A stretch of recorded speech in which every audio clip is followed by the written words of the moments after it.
Why do we really need to pay taxes?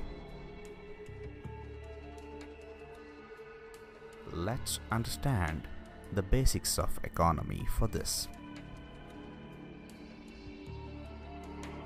A government needs gold to run the country for their day-to-day business. Since the gold cannot be pumped into market, the government chooses to use the notes or currency. A government cannot print notes as it wants. It has to be approved by the IMF.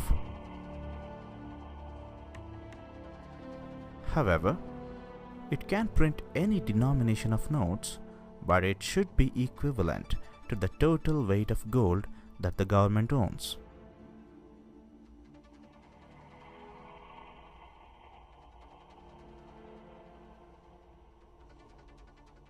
Let's compare two countries, India and America.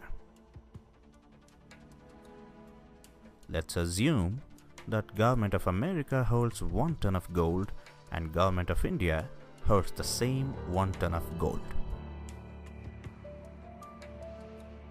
And now, America printed $1,001 notes, which is worth $1,000.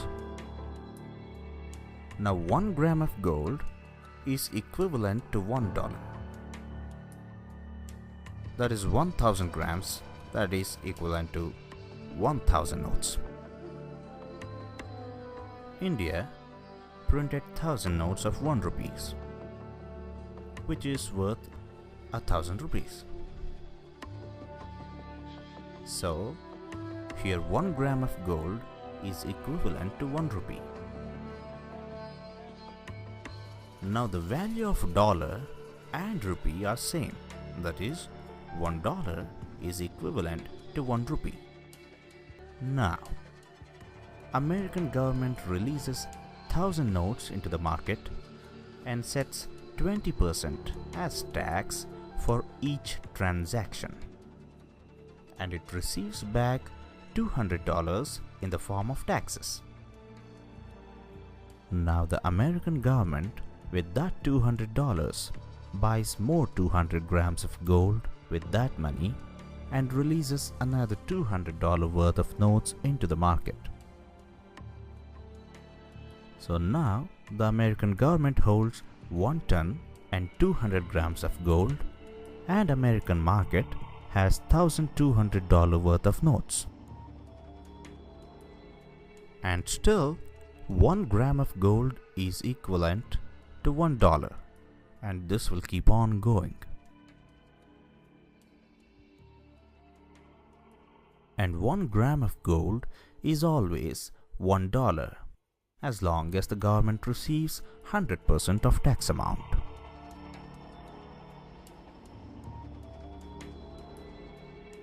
Now in India, the Indian government too releases 1000 rupee in the market and sets 20% as tax. But it only receives back 50 rupees in the form of taxes, which means only 250 of the released amount were transacted officially. Because balance of tax for 750 rupees is still rotating in the hands of the unwanted elements in the market who does not want to pay tax, this amount is unaccounted. In turn, this is the black money.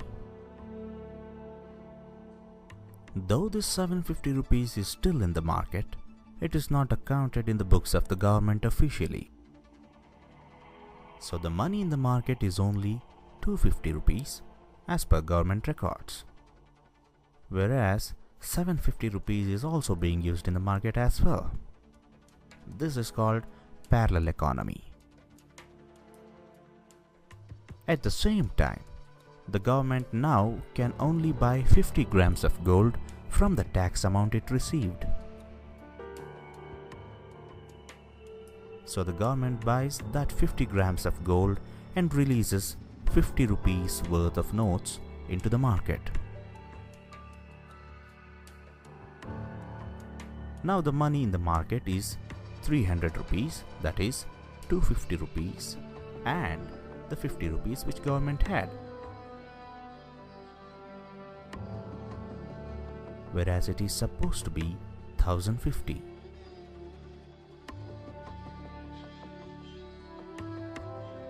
At the same time, the government has to meet the demand for more notes because those 750 rupees has gone unaccounted.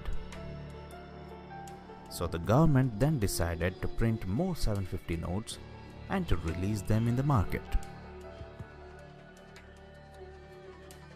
And now comes the IMF, which does not allow this. It asks the government to reduce the value of the rupee because the government is pumping more notes against the same weight of gold it holds, that is 1 ton and 50 grams. Government has no choice but to devalue because it could not buy more gold, because it did not receive 100% tax for the amount it released. Hence it reduces the value of rupee and pumps 750 more notes into the market. So the market has now 1800 rupees, whereas the government still holds 1 ton and 50 grams. So now the value of 1 rupee has gone down to 1.71 rupees. So when compared to the US dollar, which was $1 to 1 rupee, is now $1 to 1.71 rupees. But the notes are pumped into the market regularly to meet the demand of the market, and the value of rupees depreciated every time while gold reserves are same. This is the reason why today a rupee's value is 67.8 to a dollar. Had the Indian government received 100% tax in return, the value of rupee would not have gone down drastically. If rupee is strong and stable, then the value of our properties and assets will be strong. That is the reason why America is the richest country in the world. Because 95% of citizens there are paying taxes. Whereas in India, it's only about 1% of the population. This is annoyingly bad. And that's why we need to pay taxes.